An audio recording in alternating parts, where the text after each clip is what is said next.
প্রিয় দর্শক, ভিডিওটি সম্পূর্ণ ভালো করে আগে দেখুন। মহিলাটির সিম তুলতে আসাটাই যেন কাল হয়ে দাঁড়ালো। পাশে একটি ধান খেতে একটি লোক কাজ করতেছিল। তারপর দেখুন কি ঘটনা ঘটলো। আপনারা সবাই দেখতে থাকুন। এই যে কাজের যে লোকটি কাজ করতেছিল, এই লোকটি হঠাৎ করে দেখতে পেলো যে সিম খেতে একটি মহিলা গেল। তখন সে এদিক ওদিক তাকিয়ে দেখে আরও কোনো লোকজন আছে কি না, দেখে নাই। আস্তে আস্তে ওই মেয়েটির দিকে এগিয়ে যাচ্ছে এই লোকটি। তারপর কি হলো দেখতে থাকুন। আসলে আমাদের সমাজে এমন কিছু লোক আছে, ভালো পোশাক পরে থাকে কিন্তু আসলে তাদের চরিত্রর একেবারেই ঠিক নয়। এই ভিডিওটা তার প্রমাণ। এই যে দেখতে থাকুন, মহিলাটি সিম তুলতেছিল, হঠাৎ করে এই যে দেখতে থাকুন, এই দেখুন এই মহিলাটিকে জাপড়িয়ে ধরলো। ধরার পর তার সাথে অনেক ধস্তাধস্তি করতেছিল,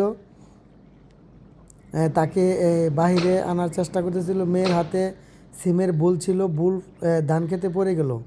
তখন মেয়েটি বসে হাত জোর করতেছিল যে আমাকে ক্ষমা করে দিন, আমাকে মাফ করে দিন, আমাকে এই কাজটা করবেন না প্লিজ।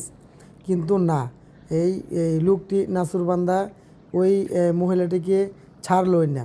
মহিলাটিকে টেনে হেঁচড়ে নিয়ে আসতেছে।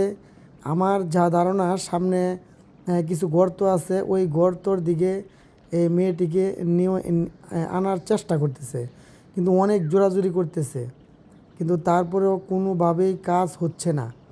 মেয়েটি বলতেছে আমাকে এই কাজটা করেন না, আমি একজন মহিলা মানুষ, আপনার আল্লাহর দোহাই লাগে, অনেক কথা বলতেছে, কিন্তু না, এই লোকটি কোনোভাবেই এই মেয়েটিকে ছাড়তে রাজি না, তাকে নিয়েই আসতেছে। অতঃপর যা ঘটলো আপনারা দেখতে থাকুন। আসলে এই যে এই মেয়েটাকে ধরছে, তাদের বাড়িতেই সে কাজ করতেছে, মানে তাকে কাজের জন্য আনছে। এটা তাদেরই ধান খেতে তাকে কাজের জন্য আনছে। আসলে একজন পাঞ্জাবি পরা, মুখে দাড়ি, আসলে তাকে দেখে বোঝাই যায় না যে সে এই লোকটি এইরকম কাজ করতে পারে। দেখুন, এই যে দেখুন গর্তের ভিতরে নামানোর চেষ্টা করতেছে, যা ধারণা করছিলাম তাই। কিন্তু মেয়েটি ছুটে যাওয়ার চেষ্টা করতেছে, কিন্তু চিল্লাপাল্লা করতেছে না কেন আমি বুঝতে পারতেছি না।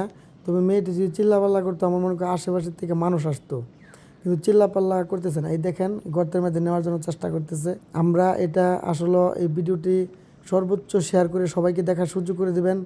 যাদের বাড়িতে এরকমভাবে কামের লোক আনবেন, কাজ করার লোক আনবেন, তাদের থেকে একটু দূরে থাকবেন, কারণ কে ভালো কে খারাপ সেটা তো আমরা জানি না। তখন এই যে মেয়েটি গর্ত থেকে উঠতে একটু দৌড় দিল, দৌড় দেওয়ার পর মেয়েটি পালিয়ে যেতে সক্ষম হলো।